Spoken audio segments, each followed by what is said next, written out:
Hey guys, okay, the next oil that I want to tell you about is coconut oil.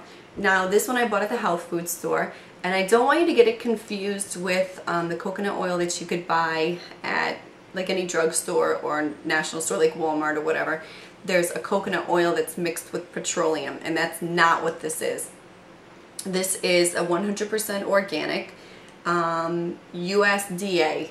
That's what you want to look for. I guess that tells you that it's all natural. And it's 100% coconut oil extra virgin. And this one is by Garden of Life. You can see there.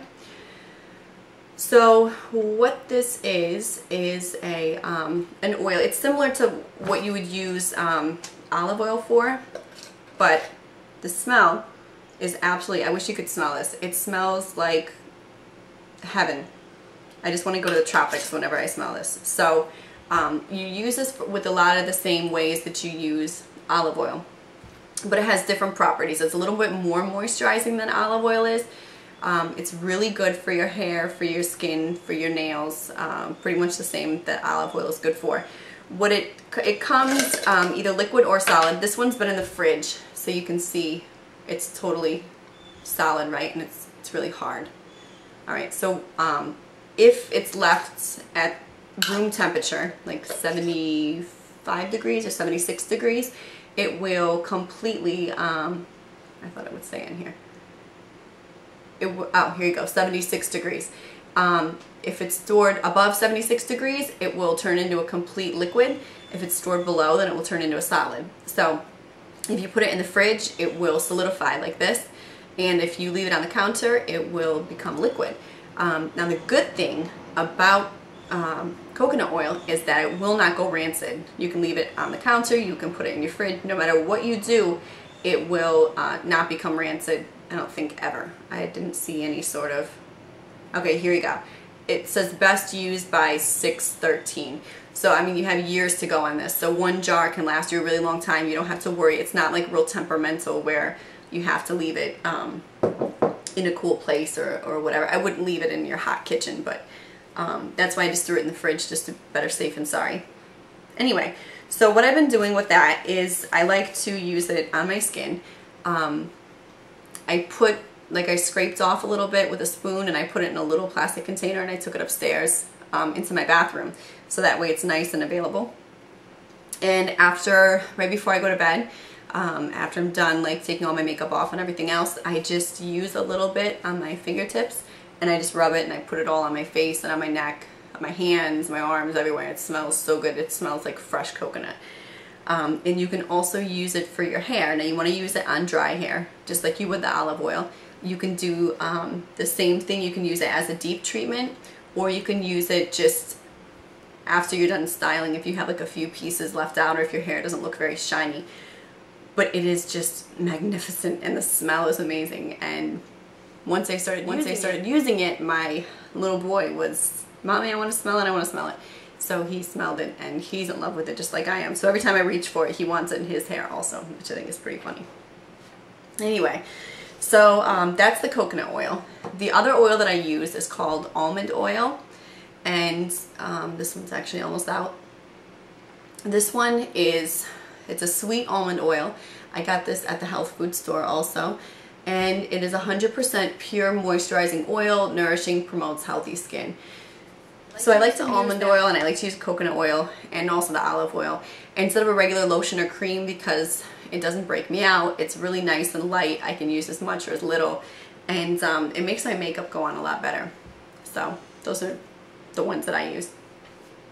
Now if you are someone who uses Vaseline, I would recommend that you don't use Vaseline. Vaseline is a very close relative to the oil that comes out of the ground. It's actually made from that. Petroleum oil is made from what you put in your car. It's like a derivative of it. If you want to Google it, if you don't believe me, by all means go ahead, check into it, and see what you can find. So instead of using petroleum, I use unpetroleum, and this one's by Alba. So I use this in a million different ways also. It smells disgusting. It is made out of, it smells like castor oil.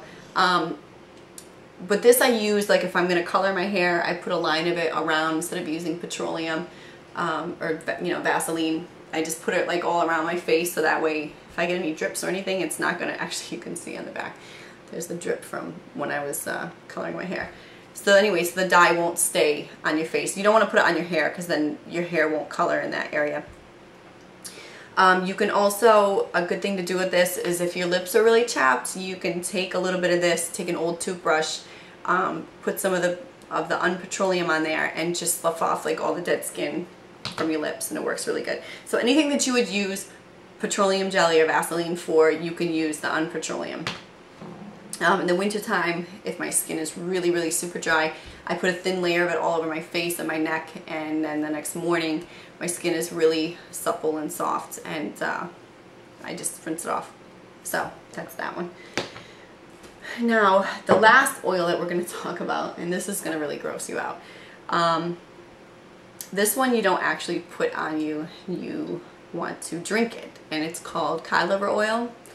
And I take a shot of this a day, about a tablespoon, and it's pretty disgusting.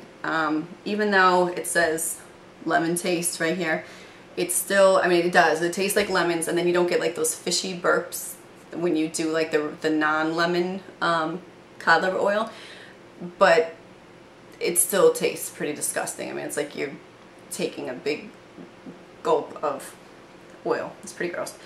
There's other ways that I've heard of that you can take it. Some people like to put on their toasts and then put like jelly or peanut butter on it afterwards. Other people like to put it in a drink. You can also put it on a salad, I guess, with vinegar. I've also heard of that. I just would rather just get it done and over with. So once a day, I just take a nice tablespoon and drink it, and then I take some juice afterwards and drink that. You want to make sure that it's a really high quality. This one, I've actually seen it in my health food store, but I bought this one on Amazon. It was a lot cheaper. It runs between $15 to $20 a bottle. You have to keep it in the fridge, otherwise it'll go rancid, and you have to use it within 100 days. So you want to make sure and do that every day. So anyway, the point to that oil is that it really helps with your skin, it helps with your hair. I was getting like a lot of kind of like aches and pains, and I was way too young to be getting those. So what I decided was to do a little bit of research. I didn't want to go see a doctor. I wanted to see if I could just take care of it on my own. And when I say aches and pains, like I was having some knee issues. I was really active as a kid, so I figured it had to be something to do with that. I started taking it, and within about a week, all that was gone. My hair was shinier. So this has a lot of vitamin D, vitamin A, and vitamin E, but it has all the vitamin D that you would reason to take this. All your omega-3 fatty acids that you need are all found in here. So if you want more information, type it into Google real quick, type in Norwegian cod liver oil or just cod liver oil, and you can see all the benefits and all the reviews, because I'm not the only one. Thanks so much for watching another video with me.